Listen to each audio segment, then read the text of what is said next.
वाराणसी पुरपति भज विश्वनाथ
ಶಂಕರಿ ಅಭಯಂಕರಿ ಅದು ದುಷ್ಟನ್ನು ಸಂಹರಿಸಲು ನೀನು ಅವತರಿಸಿ ಬಂದಂತೆ ಇಂದು ನೀನು ಮಾತ್ರ ಆ ಕಾಲ ರಕ್ಕಸರನ್ನು ಸಂಹರಿಸಲು ಯುಗದಲ್ಲಿ ಅವತರಿಸಿ ಬಂದಂತೆ ಇಂದು ನೀನು ಅವತರಿಸಿ ಬಾ ಅಂತ ನಾನಿನಲ್ಲಿ ಶರಗುಟ್ಟಿ ಬೇಡ್ಕೊತಾ ಇದ್ದೀರಮ್ಮ. ನನ್ನ ಪತಿಯವರು ರಟ್ಟಿ ಮೀರೆಂದು ಕಷ್ಟಪಟ್ಟು ದುಡಿದು ಕಣ್ಣಿನಲ್ಲಿ ಕೈ ತೊಳಿತಾ ಇದ್ದಾರೆ. ಅದಕ್ಕೋಸ್ಕರವಾಗಿ ನನ್ನ ಪತಿಯವರ ಬಾಳಿಗೆ ಬೆಳಕಾಗಿ ಬಂದು ನಮ್ಮನ್ನು ಆಶೀರ್ವದಿಸಿ ಉತ್ತರಿಸು ಅಂತ ನಾನಿಲ್ಲಿ ಶರಗುಟ್ಟಿ ಬೇಡ್ಕೊಳ್ತಾ ಇದ್ದೇನಮ್ಮ. ಶರಗುಟ್ಟಿ ಬೇಡ್ಕೊಳ್ತಾ ಇದ್ದೆ.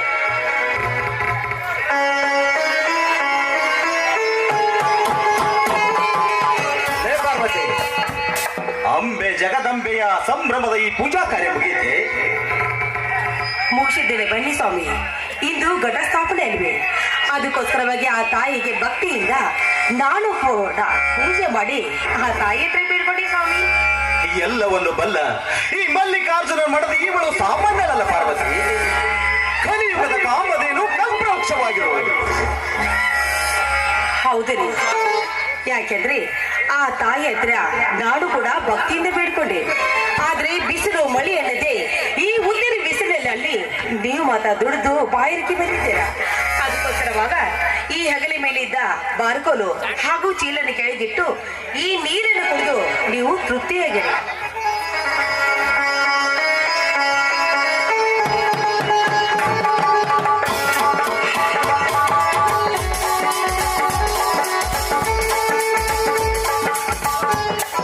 ತೃಪ್ತಿ ಪಾರ್ವತಿ. ಬಿಸಿಲಿನ ಬೇಗುದಿಗೆ ಬೆದ್ದ ಈ ಒಡಲಿಗೆ ತಂಪಾದ ನೀರನ್ನು ಕುಡಿಸಿದೆಯಲ್ಲ, ಅಮೃತ ಕುಡಿಸಿದಷ್ಟೇ ಸಂತೋಷವಾಯ್ತು ಪಾರ್ವತಿ. ಹಾಗಾದ್ರೆ ಮೊದಲು ಆ ತಾಯಿಗೆ ನಮಸ್ಕಾರ ಮಾಡಿ ಆ ತಾಯಿಯ ಆಶೀರ್ವಾದ ಪಡೆಯಿರಿ. ಚೇಚೆ, ಮೊದಲು ಸ್ನಾನ ಮಾಡಿ ಮಡಿಯಾಗಿ ಬರ್ತೇನೆ. ರೀ, ಮಡಿ ಎಂಬುದು ನಮ್ಮ ಮನಸ್ಸಿಗೆ ಅಲ್ಲ ರೀ, ನಮ್ಮ ಮೈಗಂತ ನೀವು ತಿಳ್ಕೊಂಡಿದ್ದೀರ. ಈ ಮಡಿ ಬಗ್ಗೆ ವಿಜಯಪುರದ ಸ್ತ್ರೀಗಳು ಏನು ಹೇಳಿದ್ದಾರೆ ಅಂತ ನಿಮಗೆ ಚೆನ್ನಾಗಿ ಗೊತ್ತಿರ್ಬೇಕಲ್ಲ. ಏನೆಂದು ಹೇಳಿದ್ದಾರೆ ಪಾರ್ವತಿ? ನೋಡಿ ಸ್ವಾಮಿ, ಮಡಿ ಎಂಬುದು ಯಾಕೆಂದ್ರೆ ಈ ರೈತ ಬಿತ್ತು ಬೆಳೆದು ಬರುವ ರೈತನಿಗೆ ಮಡಿಯಲ್ಲ ರೀ. ಅದು ಅಲ್ಲದೆ ನಿಜವಾಗ್ಲು ಹೆಣ್ಣು ಮಗಳು ಪತಿ ರೀತಿಯಾದವಳು ಹೊಲದಲ್ಲಿ ಕೆಲಸ ಮಾಡೋಳಿಗೆ ತಂಡಿ ಎಂಬುದೇ ಇಲ್ಲ ಅಂತ ಈ ಮಾತು ನಿಮ್ಗೆ ನೆನಪಿಲ್ವೇನ್ರಿ? ವಾ ಬಾಬಾ, ಚಿನ್ನದಂತ ನುಡಿಯನ್ನು ಚೆನ್ನಾಗಿ ತಿದ್ದಿ ತೀಡಿ ಹೇಳುವ ನಿನ್ನಂತ ನಿರ್ಮಲ ಹೃದಯದ ಹೆಂಡತಿಯನ್ನು ಪಡೆದು ನಾನು ಧನ್ಯ ಪಾರ್ವತಿ. ರೀ, ನಿಜವಾಗ್ಲೂ ಹೇಳ್ಬೇಕೆಂದ್ರೆ ನನ್ನ ನಿಮ್ಮ ಪ್ರೀತಿ ಚಿರಕಾಲವಾಗಿ ಇದೇ ರೀತಿ ಬೆಳಲಿ, ಅದು ನಮ್ಮ ಭಕ್ತಿ ಇದೇ ರೀತಿ ಉಳಿಲಿ ಅಂತ ಆ ಪುಣ್ಯವತಿಯಲ್ಲಿ ದಿನಾನು ನಾನು ಬೇಡ್ಕೊಳ್ತಾ ಇದ್ದೇನೆ ಸ್ವಾಮಿ.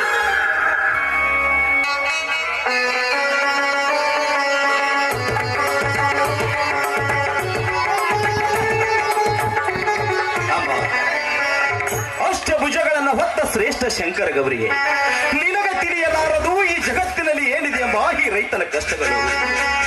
ಹೋದ ವರ್ಷ ಬರಗಾಲದ ಬವಣೆಯಲ್ಲಿ ಬಿದ್ದೆದ್ದು ಸಾಲದ ಸುಳಿಯಲ್ಲಿ ಒದ್ದಾಡಿ ಇಲ್ಲಿಯವರೆಗೆ ಬದುಕುಳಿದ ನಾನು ಈ ವರ್ಷ ಉತ್ತರಿ ಮಳೆಯ ಹಸಿಯಲ್ಲಿ ಬಿದ್ದಿದ ಬೀಜ ಹುಸಿ ಆಗದೆ ಈ ರೈತನ ಒಡಲು ಸೇರಲೆಂದು ನಿನ್ನಲ್ಲಿ ಅರಿಕೆ ಮಾಡಿಕೊಳ್ಳುವೆನಮ್ಮ, ನಿನ್ನಲ್ಲಿ ಅರಿಕೆ ಮಾಡಿಕೊಳ್ಳುವೆನು.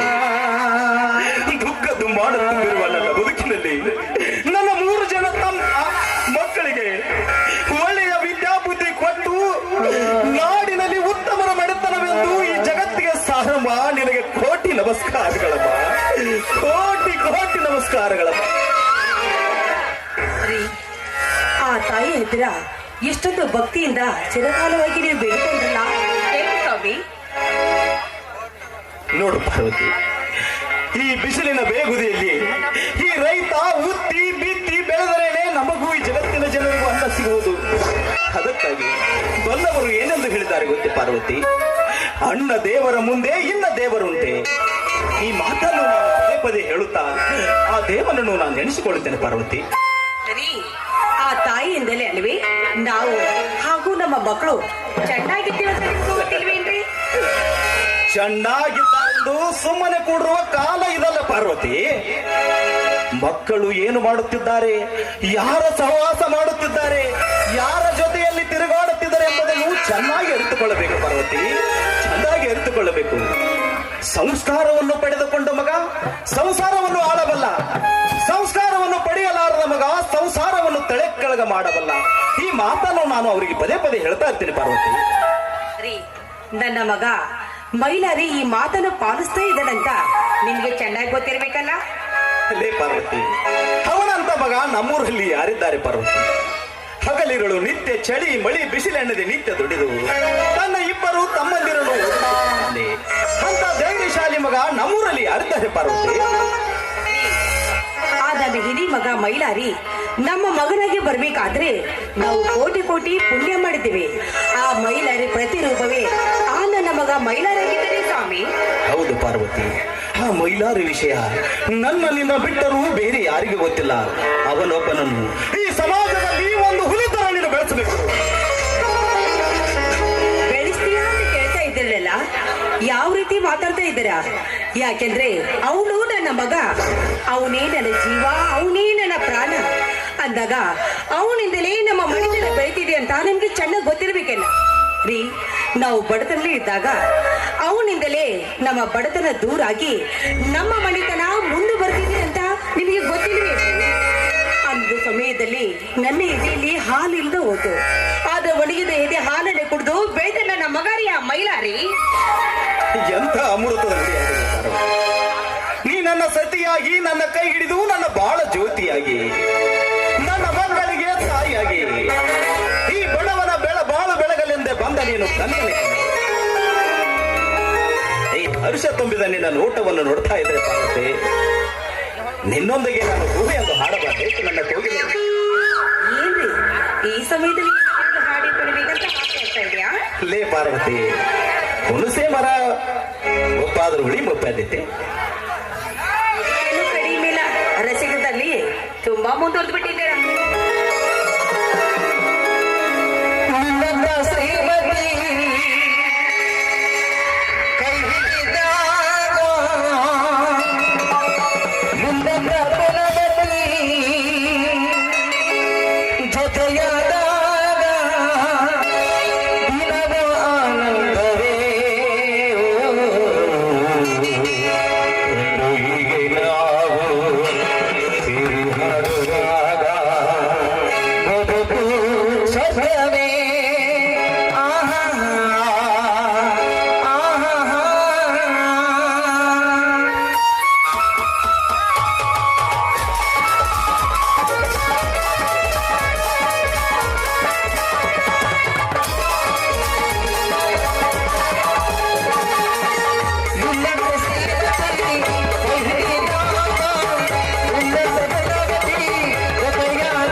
ಮಾರಲು ಹೋಗಿ ಬರ್ತೇನೆಂದು ಹೇಳಿ ನನ್ನ ಮಗ ಇಲ್ಲಿವರೆಗೆ ಯಾಕೆ ಬಂದಿಲ್ಲ ಅಂತ ಫೋನ್ ಮಾಡಿ ಕೇಳ್ತೀನಿ.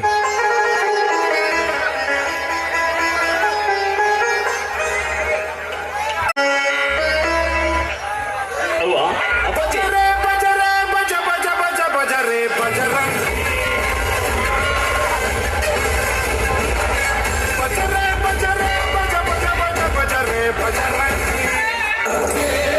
ಅಪ್ಪಾಜಿ,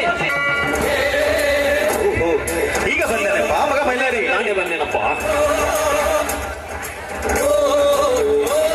ಏನಪ್ಪ ನೀನೆ ತಾನೇ ಊರಿಗೆ ಹೋಗಿ ಕುರಿ ಮಾರಿ ಬೇಗ ಬರ್ತೀನಂತ ಹೇಳಿ ಹೋದವನು ನಿನ್ನೆ ಬರ್ಲಾರ್ದೆ ಇವತ್ತು ಬಂದಿದ್ದೇನಾ? ಯಾಕೆ? ಅದೊಂದು ದೊಡ್ಡ ಕಥೆಯಮ್ಮ. ಬಾಜಾರಕ್ಕೆ ಹೋಗಿ ಮರಿ ಮಾರಿ ಬರುಷ್ಟರಲ್ಲಿ ಶ್ರೀ ಮಾಧವಾನಂದ ಜಾತ್ರೆಯಲ್ಲಿ ಟಗರಿನ ಕಾಳುಗಳನ್ನು ಏರ್ಪಡಿಸಿದರು. ನನ್ನ ಗೆಳೆಯರೊಂದಿಗೆ ಈ ಮೈಲಾರಿ ಎಂಬ ಟಗರನ್ನು ತೆಗೆದು ಕಣಕ್ಕೆ ಹೋಗ್ಬಿಟ್ಟೆ. ಅಂಥ ದೊಡ್ಡ ಕಾಳಗದಲ್ಲಿ ಬೆಳೆದಾಡ್ತೇನಪ್ಪ ಮಗ.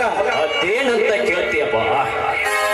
10 ಸತ್ಯ ನಾನು ಎಲ್ಲ ಟಗರನ್ನು ಹೊರವಡಿಸಿ ಕೊನೆಯ ಸತ್ತಿನಲ್ಲಿ ಕಾಲು ಕೆಲ ರೀತಿಯಲ್ಲಿ ಅಲಾಡಿಸಿ ಈ ನಿನ್ನ ಮಗ ಮೈಲಾರಿಗೆ ಸಲಾಮ್ ಅಂತ ಕಾಲೆತ್ತಿ ಎದುರಿಗೆ ಬರುವ ವರಿಷ್ಠವಾದ ಟಗರನ್ನು ಟಕ್ಕನೆ ಬೆಳೆದು 7 ತಲೆ ಬಂಗಾರದ ಕಡೆಯಿಂದ ತಂದಿದ್ದಪ್ಪ ಈ ಲಕ್ಷ್ಮಣ. ಸಂತೋಷವಾಯಿತಪ್ಪ. ಈ ನಿನ್ನ ಕುರಿಗಾಯಿ ಕೆಲಸದಿಂದ ನನ್ನ ಮನೆತನ ನಾಡಿನಲ್ಲಿ ಉತ್ತಮ ಮನೆತನ ಎಂಬ ಹೆಸರು ಮಾತ್ರವಾಯಿತಪ್ಪ ಮಗ.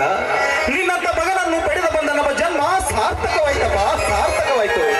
ಅಷ್ಟೇ ಯಾಕಪ್ಪ, ಶಿವ ಪಾರ್ವತಿ ಮಗ ಮೈಲಾರಿಯಿಂದ ಈ ನಮ್ಮ ನಾಡೇ ಬೆಳಗುತ್ತಿದೆ ಅಂತ ನನಗಿರುತ್ತಾ ಇದೆಯಪ್ಪ. ಎಲ್ಲ ನಿಮ್ಮ ಆಶೀರ್ವಾದ ತಾಯಿ. ನಿಮ್ಮ ಕೈ ತುತ್ತದಿಂದ ಇದು ಬೆಳೆದ ಈ ದೇಹ ನ್ಯಾಯಕ್ಕಾಗಿ ಹೋರಾಡ್ತಾ ಇದ್ವಿ, ಸತ್ಯಕ್ಕಾಗಿ ಸಾಯ್ತೈತಿ. ಏ ಮಗ ಮೈಲಾರಿ, ಮೊದಲು ಈ ಟಗರನ್ನು ಕಟ್ಟು ಆಮೇಲೆ ಮಾತನಾಡುವಂತೆ. ಆಯ್ತಪ್ಪ.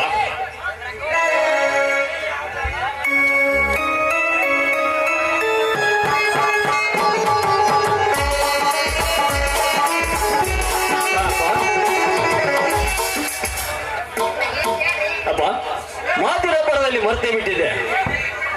ಮರಿ ಮಾರಿದ 2 ಲಕ್ಷ ರೂಪಾಯಿ ಹಣವನ್ನು ಮತ್ತೆ ಈ ಬಂಗಾರದ ಕೈಯನ್ನು ತೆಗೆದುಕೊಳ್ಳಪ್ಪ.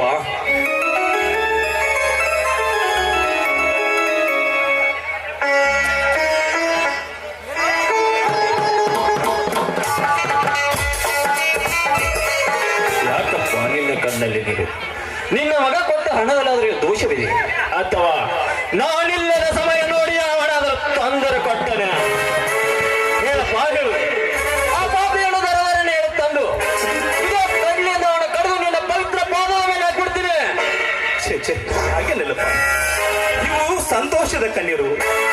ಆದರೆ ಒಂದು ಮಾತು ಮಗ, ಬೇಕಪ್ಪ, 1000 ಮಾತಾದರೂ ಹೇಳು ನಡೆಸ್ಕೊಡ್ತೀನಿ ನಿಮಗಾಗಿ, ಈ ನನ್ನ ಮನೆತನಕ್ಕಾಗಿ, ಈ ಸ್ಥಿರವಾದ ಚಿಂತೆ ಆಹರಣ ಸಾಕ್ಷಿ ನಡೆಸಿಕೊಡ್ತೇನೆ. ಹೆಸರು ಬರುವಾಗ ಕೆಸರು ಬರುವುದು ಸ್ವಾಭಾವಿಕ. ಹೆಸರಿನ ಜೊತೆಯಲ್ಲಿ ನಾವು ಸತ್ಸಂಗದಲ್ಲಿರಬೇಕು. ಸಮಾಜದ ಎಲ್ಲ ಜಾತಿಯ ಜನಾಂಗವನ್ನು ಒಂದೇ ಮಾನವ ಕುಲವೆಂದು ನಂಬು. ಈ ಸಮಾಜದ ಎಲ್ಲ ಪರಸ್ತ್ರೀಯರನ್ನು ನನ್ನ ಅಕ್ಕ ತಂಗಿಯರೆಂದು ಭಾವಿಸು. ಸಮಾಜದ ಕಟ್ಟ ಕಡೆಯ ವ್ಯಕ್ತಿಗೆ ನಿನ್ನ ನ್ಯಾಯವನ್ನು ದೊರಕಿಸು. ನ್ಯಾಯಕ್ಕಾಗಿ ನೀನು ತಲೆ ಎತ್ತಿ ಇಡೀ ನಾಡಿನಲ್ಲೇ ನನ್ನ ಮನೆ, ನನ್ನ ಮನೆ, ಉತ್ತಮರ ಮನೆ ಎಂದು ಹೆಸರು ಬರುವಂತೆ ಮಾಡಪ್ಪ. ಇದು ನಿನ್ನ ಆಜ್ಞೆ. ಅಪ್ಪ, ಆ ಶ್ರೀರಾಮಚಂದ್ರನಿಗೆ ಮಾತು ಒಂದೇ ಇದ್ದಂತೆ, ಈ ನಿನ್ನ ಮಗ ಮಹಿಳೆಯರಿಗೆ ಒಂದೇ ಮಾತು. ಕೇಳಿಲ್ಲ, ಶ್ರೀಮಂತರಿಗೆ ಶಿವ ಸ್ವಪ್ನವಾಗಿ ಹಳ್ಳಿಯಿಂದ ದಿಲ್ಲಿವರೆಗೆ ಕಪ್ಪು ತಿನ್ನುವ ರೌಡಿಗಳಿಗೆ ನಾನು ಕಾಲು ಕೆಳಗೆ ಅಧರ್ಮದ ಹಾದಿಯಲ್ಲಿ ನಡೀತವರಿಗೆ ಬೆಂಕಿಯ ಕಿಡಿಯಾಗಿ ಆ ಕಿಡಿಯಲ್ಲಿ ಅವರನ್ನು ಧ್ವಂಸ ಮಾಡದಿದ್ದರೆ ಉತ್ತಮರ ಮೈತನದ ಮಗನಾಗಿ ಬಹಳಷ್ಟೇ ಇಲ್ಲ. ಇದು ನಿನ್ನ ಪಾದದಾನಿಗೆ ಸತ್ಯವಪ್ಪ, ಸತ್ಯ.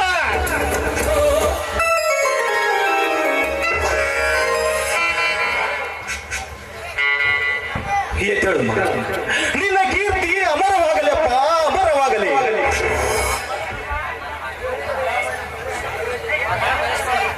ನೋಡಪ್ಪ, ನಿನ್ನಿಂದಲೇ ಈ ಜಗತ್ತನ್ನೇ ಬೆಳಗುವಂತ ನೀನು ಮಗನಾಗಿ ಬರ್ಬೇಕನ್ನದೇ ನನ್ನ ಆಸೆಗಿದೆ ವೈದ್ಯರ. ಇನ್ನೊಬ್ಬ ನನ್ನ ಮಗ ಬರ್ಲೇ ಇಲ್ವಲ್ಲ? ಬರ್ತೀನಿ ಅಂತ ಹೇಳಿದವನು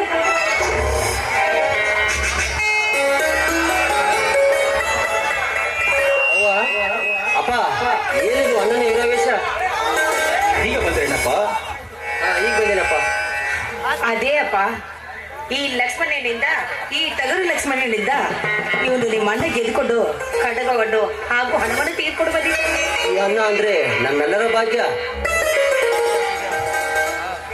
ತಮ್ಮ ನಿಮ್ಮ ಓದು ಕಲಿಗೆ ಚೆನ್ನಾಗಿ ಬೀತೇನ್ರಪ್ಪ. ಆಗ ಚೆನ್ನಾಗಿ ನಡೆಯೋದೇನ. ನನ್ನದು BA ಮೊದಲನೇ ವರ್ಷ ಮುಗಿಯಿತು. ಇವನದು KS ನಂತರ IS ಡಿಗ್ರಿನೂ ಮುಗಿಯಿತು. ಮುಂದಿನ ವಾರದಲ್ಲಿ ಇವನದು ಡಿಸ್ಟ್ರಿಕ್ಟ್ ಕಮಿಷನರ್ ಪರೀಕ್ಷೆ ಇದೆ. ಇದೇನೋ ಯೋಗ. ಹೌದೇನಪ್ಪ? ಹೌದಪ್ಪ, ಸ್ವಲ್ಪ ಖರ್ಚಿಗೆ ಹಣ ಬೇಕಿತ್ತು. ಕೊಟ್ರೆ ಇವತ್ತು ರಾತ್ರಿ ಟ್ರೈನಿಗೆ ಹಚ್ಚಿ ನಾಳೆ ಮುಂಜಾನೆ ಪರೀಕ್ಷೆ ಹಾಜರಾಗುತ್ತೇನೆ. ಅದಕ್ಕೆ ಚಿಂತೆ ಮಾಡ್ತೀವಿ ತಮ್ಮ. ಅಪ್ಪ ಮರಿ ಮಾರಿ ಬಂದ ಹಣದಲ್ಲಿ ಆ ತಮ್ಮನಿಗೆ ಹಣ ಕೊಡು. ಅಲ್ಲಿ ದೊಡ್ಡ ಸಹಾಯವಾಗಿ ಬರಲೇ. ತೆಗೆದುಕೊಳ್ಳಪ್ಪ. ಈ 1 ಲಕ್ಷ ರೂಪಾಯಿ ಹಣವನ್ನು ಹಾಗೂ ಬೆಳ್ಳಿಯ ಕಡಗವನ್ನು ತೆಗೆದುಕೊಂಡು ನಿನ್ನ ಕೆಲಸವನ್ನು ಮಾಡಿಬಾರದಪ್ಪ. ತಮ್ಮ ಆಶೀರ್ವಾದ ಸಾಕು, ಒಂದು ಬಂದೇ ಬರ್ತಪ್ಪ. ನೋಡಪ್ಪ, ಎಲ್ಲಾ ಶಿವನಿಚ್ಛೆ. ಆದ್ರೆ ಹಣವನ್ನು ತೆಗೆದುಕೊಂಡು ದೊಡ್ಡ ನೌಕರಿಯನ್ನು ತೆಗೆದುಕೊಂಡು ನಿನ್ನಿಂದಾದ್ರೂ ಸ್ವಲ್ಪ ಲಂಚ ಕಡಿಮೆ ಬರಲಲ್ಲದೆ ನನ್ನ ಆಸೆ ಇದೆಯಪ್ಪ. ತಮ್ಮ ನಿನ್ನಿಂದಲೇ ನಮ್ಮ ಮನೆಯ ಕೀರ್ತಿ ಎತ್ತರಕ್ಕೆ ಹಾರಲಿಪ್ಪ, ಹಾರಲಿ. ಬನ್ನಿರಿ, ಎಲ್ಲರೂ ನನ್ನಲ್ಲಿ ಕೈ ಹಾಕಿ ಈ ಮಾಧವಾನಂದನ ಸಪ್ತಾಹದಲ್ಲಿ. ಯಾಕೆಂದರೆ ಸಮಾಜದಲ್ಲಿ ತಲೆದೂರುವ ಎಲ್ಲ ಅಶಾಂತಿ ನೆಮ್ಮದಿಗಳನ್ನ ಹುಡುಕುತ್ತಾ ಅರಸುವ ಈ ಸಮಾಜದ ಕಟ್ಟ ಕಡೆಯ ವ್ಯಕ್ತಿಗಳಿಗೆ ನ್ಯಾಯ ದೊರಕಿಸಿಕೊಡುವ ವ್ಯಕ್ತಿಗಳು ನೀವಾಗಬೇಕು. ಪ್ರಬುದ್ಧ ಭಾರತದಲ್ಲಿ ನಿಮ್ಮಂತ ಮಕ್ಕಳು ಹುಟ್ಟಿದರೆ ನಿಮ್ಮಂತ ಮಕ್ಕಳು ಹುಟ್ಟಬೇಕು ಎಂಬುದನ್ನು ಇಡೀ ರಾಜ್ಯಕ್ಕೆ ಸಾರಬೇಕು. ಅಂತಹ ಮಕ್ಕಳು ನೀವಾಗಬೇಕು ಎಂಬುದು ನನ್ನ ಆಸೆಯಪ್ಪ. ಬನ್ನಿರಿ, ಎಲ್ಲರೂ ನನ್ನಲ್ಲಿ ಕೈ ಹಾಕಿ ನೋಡೋಣ.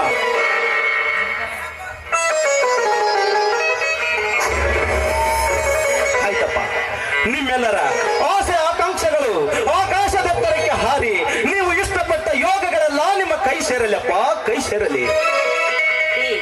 ಈ ಸಂತೋಷಕ್ಕೆ ಮಕ್ಕಳ ಜೊತೆ ನಾವು ಹಾಡಿ ಕುಡಿಯೋಣ, ಸರಿನಾ? ನಿನ್ನ ಸಂತೋಷವೇ ನನ್ನ ಸಂತೋಷ. ನನ್ನ ಅರ್ಥಾಂಗಿನಿ ತಡಬೇಕೆ ಬಾರೇ ನನ್ನ ಕೋಮಲ ಆಂಗಿನಿ. ನನಗೆ ಮಕ್ಕಳ ಜೊತೆ ಹಾಡಿ ಕುಣಿರಿ ಅಂತ ಹೇಳ್ತಾ ಇದ್ದೇನೆ. ನಮಗಾಗಿ ಬಂತು ನಮ್ಮಿ ಜೀವ ಒಂದಾಗಲೆಂದು. ಕಷ್ಟ ಸುಖವೋ ಸೋಲು ಗೆಲವೋ ಎಲ್ಲ ದೇವರ ಆಸೆಯೋ. ನಮ್ಮ ಜೀವ ಒಂದಾಗಲೆಂದು.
ತಂದೆಯವರ ಜೊತೆ ಹೊಟ್ಟೆ ತುಂಬಾ ಊಟ ಮಾಡಿವಿರಂತೆ.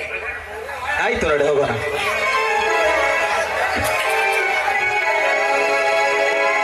ಹುಡುಗರಿಗೆ